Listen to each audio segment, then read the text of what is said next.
गया। तो फिर आप बड़े बड़े सवाल भी बिना चित्र बनाए कर लोगे, करना कुछ नहीं होगा। और मैं इस सवाल को भी लास्ट में बताऊंगा कि कैसे शॉर्ट फॉर्म में करना है, लेकिन पहले समझना पूरा सवाल पड़ेगा। कैसे?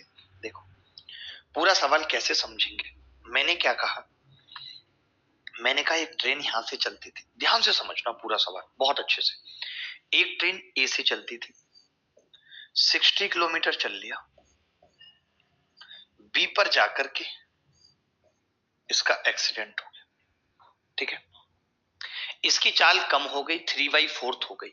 अच्छा, मैं चाल को ना गोल तरीके से लिखता हूं। जैसे मैंने लिखा कि अगर 4/4 थी तो 3 हो गई चाल। ये स्पीड है गोल। गोल ढक्कन में जो लिखूंगा सर्किल में वो स्पीड होगी, और चौखंडे में जो लिखूंगा वो टाइम। 3 हो गई। अब नतीजा क्या निकला? नतीजा निकला कि ये 35 मिनट लेट पहुंचे। बहुत ध्यान से समझना होगा। 35 मिनट लेट पहुंची या नहीं? ठीक है, मैंने कहा अगर ये ट्रेन ए से चली होती और तमीज से बी पर पहुंच गई होती 60 किलोमीटर, उसके बाद एक्सीडेंट सी पे हुआ होता, अब की बार सी पे 20 किलोमीटर और चलने के बाद हुआ होता, और फिर इसकी स्पीड कम हुई होती। इसका मतलब क्या है कि इसकी स्पीड यहां 4 थी, इसकी स्पीड यहां 4 है, तो अब 3 हो गई। तो नतीजा क्या निकला? 25 मिनट लेट।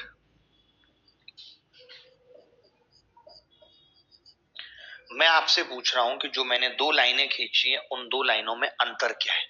तो आप कहेंगे एक बार 35 मिनट लेट है, एक बार 25 मिनट लेट है, यानी कि ट्रेन ने अपने 10 मिनट बचा लिए। यही बोलेंगे कि एक बार क्या है 35 मिनट लेट, एक बार क्या है 25 मिनट लेट। तो मैं आपसे जानना चाहता हूं कि ऐसा कैसे हुआ, 10 मिनट कैसे बचा लिए?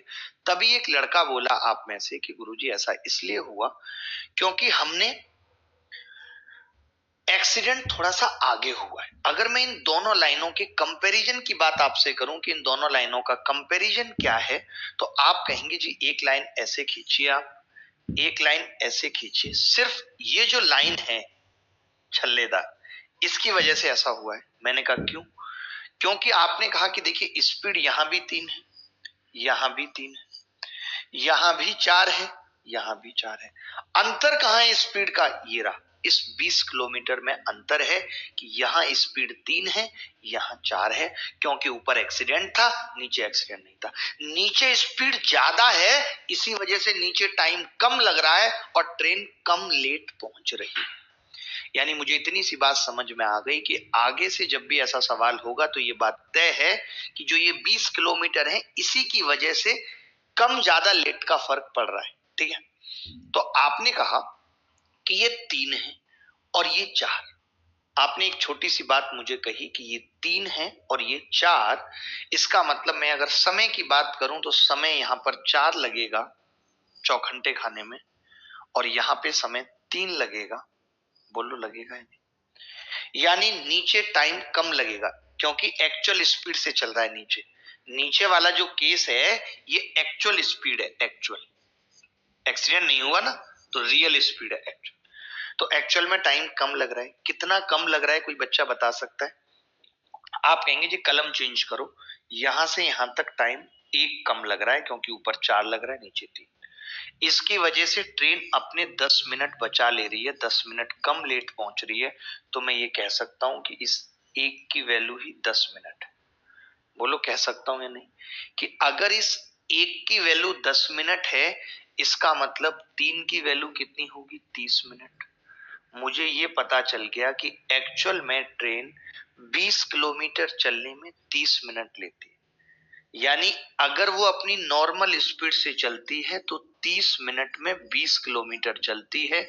कोरिया का बच्चा बोला 1 घंटे में चली दूरी को स्पीड कहते हैं, यानी 60 मिनट में कितना चलेगी ट्रेन? तो आपने कहा 60 मिनट में चलेगी 40 किलोमीटर। तो उत्तर कितना आ गया? 40 किलोमीटर प्रति घंटा।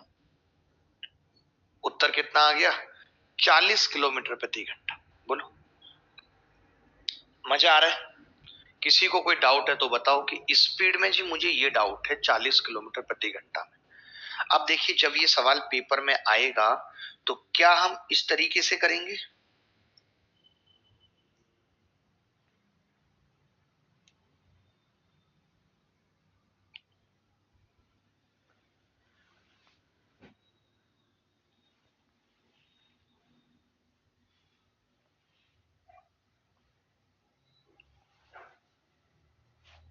Very good. अच्छा, जैसे इंस्टाग्राम पे हमारे नाम से बहुत सारे कि अगर वो सही इंस्टाग्राम पे एक ही आईडी है, भाई देखो मैं लिखा है उसने उस पे, ठीक है। चलिए आगे बढ़ते हैं, आगे बढ़ते हैं। अब मैं कह रहा था एक चीज और समझ लो, यहाँ पे डिस्टेंस निकालना और बता रहा हूँ, बहुत ध्यान से समझना, मेरी रिक्वेस्ट है कि अगर एक्सीडेंट 20 किलोमीटर बाद हो रहा है, अगर एक्सीडेंट 20 किलोमीटर बाद हो रहा है तो ट्रेन अपने 10 मिनट बचा रही है। देखो ध्यान से, अगर एक्सीडेंट 20 किलोमीटर बाद हो रहा है तो ट्रेन 10 मिनट कम लेट पहुंच रही है, अपने 10 मिनट बचा ले रही है। बोलो, मैं ये चाह रहा हूं कि ट्रेन अगर अपने 35 मिनट बचाना चाहे, 35 मिनट बचाना चाहे कि वो लेट ना पहुंचे, तो आपने कहा कि 20 किलोमीटर बाद होता है तो 10 मिनट बचती हैं, अगर इसको 35 मिनट बचानी है तो एक्सीडेंट 70 किलोमीटर बाद होना चाहिए। बोलो, हमने कहा कि 10 मिनट कब बचती हैं, जब एक्सीडेंट 20 किलोमीटर बाद होता है। हमने कहा अगर 35 मिनट बचानी है तो एक्सीडेंट 70 किलोमीटर बाद होना चाहिए। आप एक बात बताओ, अगर ये 35 मिनट लेट नहीं पहुंचे, सुनना मेरी बात, इसका मतलब क्या है कि एक्सीडेंट जंक्शन पे जाके ही हुआ, ये कह सकते हैं कि नहीं। अगर एक्सीडेंट जंक्शन पे जाके होगा तो लेट पहुंचेगी ही नहीं, पता ही नहीं चलेगा एक्सीडेंट हुआ है, वो तो खड़ी रहेगी, हम समझेंगे कि आके खड़ी है जबकि एक्सीडेंट हुआ है।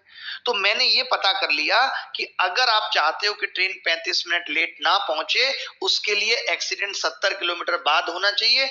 आपने कहा ऐसा तभी पॉसिबल है जब स्टेशन पर ही एक्सीडेंट हो, यानी कि यहां से जंक्शन 70 किलोमीटर दूर है।